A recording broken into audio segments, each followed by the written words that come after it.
अस्सलाम वालेकुम। आप मेरा यूट्यूब चैनल करंट अफेयर्स देख रहे हैं। हमारा आज का टॉपिक है हमारा यूनिवर्स कितना बड़ा है। अगर हम अपने इर्द गिर्द देखें तो हम अपने घर की पैमाइश करना चाहें, अपने मोहल्ले की, शहर की, इवन अपने मुल्क की पैमाइश करना चाहें तो वो बहुत आसान है। वो कंप्यूटर के ज़रिए या मुख्तलिफ़ ज़राए जिनके ज़रिए इनकी पैमाइश की जा सकती है। जैसे पाकिस्तान का रकबा 8,83,000 मुरबा किलोमीटर है। इसी तरह पाकिस्तान के हर शहर, हर सूबे का रकबा मालूम किया जा सकता है। और इस वक्त इंटरनेट या मुख्तलिफ़ किताबों में पूरी दुनिया के हर मुल्क, हर बर्र-ए-आज़म, हर शहर, गांव, कस्बे, सहरा, समंदर, पहाड़, सब की लंबाई, चौड़ाई, ऊंचाई, हर चीज़ की मुकम्मल तफसीलात मौजूद हैं। जो भी चीज़ दुनिया में मौजूद है इसकी मेजरमेंट आसानी से की जा सकती है। लेकिन क्या यूनिवर्स की मेजरमेंट भी आसानी से की जा सकती है? तो जहाँ तक यूनिवर्स की मेजरमेंट का ताल्लुक़ है तो ये इमेजिन करना ही मुश्किल है कि यूनिवर्स कितना बड़ा है। आम तौर पर कहा जाता है कि हमारी ज़मीन यूनिवर्स के मुकाबले में समंदर के पानी के कतरे या सहरा में रेत के ज़र्रे के बराबर, या पूरी दुनिया में जितने दरख्त हैं इन दरख्तों के तमाम पत्तों को इकट्ठा किया जाए तो एक पत्ते के बराबर है। तो आज की वीडियो में यूनिवर्स कितना बड़ा है इस बारे में आपको तफसील बताई जाएगी, या हमारी ज़मीन यूनिवर्स के मुकाबले में कितनी है, सारी तफसील इसकी भी आपको मिलेगी। इसलिए शुरू से लेकर आखिर तक वीडियो को लाजमी देखें। हमारे इर्द गिर्द जो कुछ है वो सब कुछ हमारी ज़मीन के अंदर आता है। हमारी ज़मीन का टोटल रकबा 510 मिलियन किलोमीटर है। हमारी ज़मीन से सबसे करीब चाँद है जो हमें सबसे बड़ा लगता है, जो हमारी ज़मीन से तकरीबन 3,84,000 किलोमीटर दूर है। चाँद और ज़मीन के दरमियान तकरीबन 30 और ज़मीनें फिट हो सकती हैं।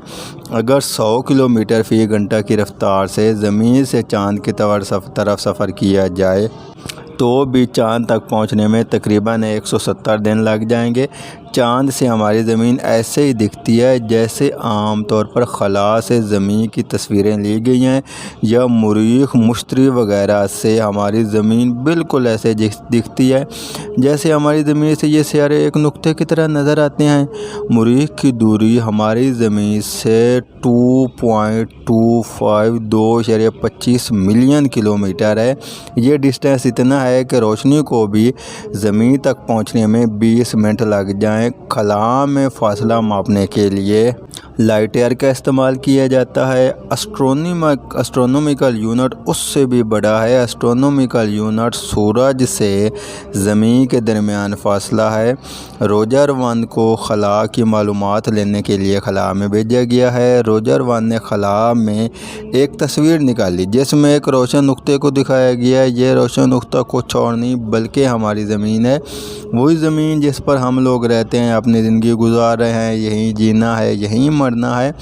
रोजर 1 खला में 17 किलोमीटर पर सेकंड की रफ़्तार से सफ़र कर रहा है।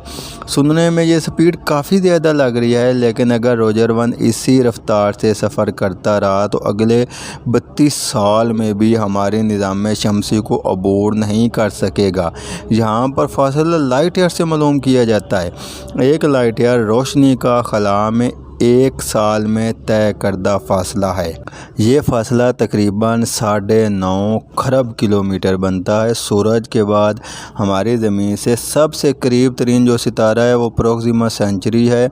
वो ज़मीन से 4.24 लाइट ईयर दूर है, तकरीबन 40 खरब किलोमीटर दूर। रोजर 1 को अपनी इस स्पीड से प्रोक्सिमा सेंचुरी तक पहुंचने में तकरीबन 70,000 साल लग जाएंगे। इससे भी आगे अगर जूम आउट किया जाए तो हमें अपना मिल्की वे गैलेक्सी मिलेगा। इस एरिया में ये एक छोटा सा जर्द रंग का नुक्ता जो नज़र आ रहा है ये हमारी ज़मीन है। तो इससे अंदाज़ा लगाया जा सकता है कि सिर्फ हमारी गैलेक्सी के मुकाबले में हमारी ज़मीन रेत के एक ज़र्रे जितनी है। हमारी गैलेक्सी एक कोने से दूसरे कोने तक लगभग 10,000 लाइट ईयर तक फैली हुई है और इसमें 10,000 करोड़ तक सितारे और सियारे हैं। इससे अंदाज़ा किया जा सकता है कि हमारा यूनिवर्स कितना बड़ा होगा। लेकिन रुकिए, पूरे यूनिवर्स के मुकाबले में हमारा मिल्की वे गैलेक्सी भी तो कुछ भी नहीं है। अगर मिल्की वे गैलेक्सी को जूम आउट किया जाए तो मिलेगा लोकल ग्रुप ऑफ गैलेक्सी। अगर लोकल ग्रुप ऑफ गैलेक्सी के अंदर 54 इस तरह की और गैलेक्सीज हैं जिसमें हमारा मिल्की वे गैलेक्सी भी एक गैलेक्सी है। अगर लोकल ग्रुप ऑफ गैलेक्सी को जूम आउट किया जाए तो एक कोने से दूसरे कोने तक ये local group of Galaxy 1 crore light year तक फैला हुआ है। अगर इसे जूम आउट किया जाए तो हमें मिलता है विर्गो सुपर क्लस्टर। इसमें लोकल ग्रुप ऑफ गैलेक्सी एक छोटा सा हिस्सा है और इसमें 100 से ज़्यादा लोकल ग्रुप ऑफ गैलेक्सी पाए जाते हैं। विर्गो सुपर क्लस्टर का एक कोने से दूसरे कोने तक फासला 11 करोड़ लाइट ईयर का है। यूनिवर्स तो इससे भी बहुत बड़ा है। अगर विर्गो सुपर क्लस्टर को भी जूम आउट किया जाए तो हमें मिलता है लैनाकिया सुपर क्लस्टर, जिसमें विर्गो सुपर क्लस्टर का साइज़ रेत के एक ज़र्रे जितना है। मतलब इसमें विर्गो सुपर क्लस्टर जितने कितने ही ज़्यादा सुपर क्लस्टर पाए जाते हैं जिनकी अभी तक एग्जैक्ट तादाद साइंसदानों की भी मालूम नहीं हुई, जिसका एक कोने से दूसरे कोने तक फासला 52 करोड़ लाइट ईयर का है। अगर इसे भी जूम आउट किया जाए तो लैनाकिया सुपर क्लस्टर भी एक छोटा सा हिस्सा बनता है उस यूनिवर्स का जिसे हम ऑब्जर्वेबल यूनिवर्स कहते हैं। और ये सारा यूनिवर्स नहीं है, ये ऑब्जर्वेबल यूनिवर्स का वो हिस्सा है जिसे इंसान ऑब्जर्व कर चुका है। इससे और कितना ही ज़्यादा यूनिवर्स है जिसे साइंसदान अभी तक ऑब्जर्व नहीं कर सके, जिसे नॉन ऑब्जर्वेबल यूनिवर्स कहते हैं। ये भी हो सकता है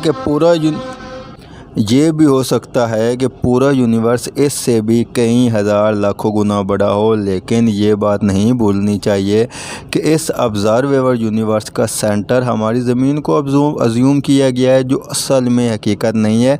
ज़मीन को सेंटर रखते हुए हमारा यूनिवर्स दोनों तरफ 4,650 करोड़ लाइट ईयर यानी टोटल 9,300 करोड़ लाइट ईयर तक फैला हुआ है। मतलब अभी तक जितनी चीज़ों के बारे में बताया गया है वो सब ऑब्जर्वेबल यूनिवर्स की हैं। इसके अलावा जो यूनिवर्स है वो नॉन ऑब्जर्वेबल यूनिवर्स है। और हमारा यूनिवर्स ऑब्जर्वेबल यूनिवर्स और नॉन ऑब्जर्वेबल यूनिवर्स दोनों को मिलाकर बना है। दूसरी तरफ कॉस्मिक इन्फ्लेशन थ्योरी के हिसाब से पूरा यूनिवर्स ऑब्जर्वेबल यूनिवर्स के मुकाबले में 150 सेक्सटिलियन जितना बड़ा हो सकता है। इस नंबर में कुछ इतने ज़ीरो आते हैं जो कि स्क्रीन पे दिखाए जा रहे हैं। हमारी ज़मीन का यूनिवर्स पूरे यूनिवर्स के मुकाबले में इतना ही बड़ा है जितना कि एक वायरस हमारे पूरे मिल्की वे गैलेक्सी के मुकाबले है। अगर पूरी वीडियो को समराइज़ किया जाए तो ये चार्ट बनता है। ये भी याद रखना चाहिए कि हमारा यूनिवर्स रोज़ बरोज़ फैलता जा रहा है। अब ये कितना बड़ा है ये कोई आम इंसान तसव्वुर भी नहीं कर सकता।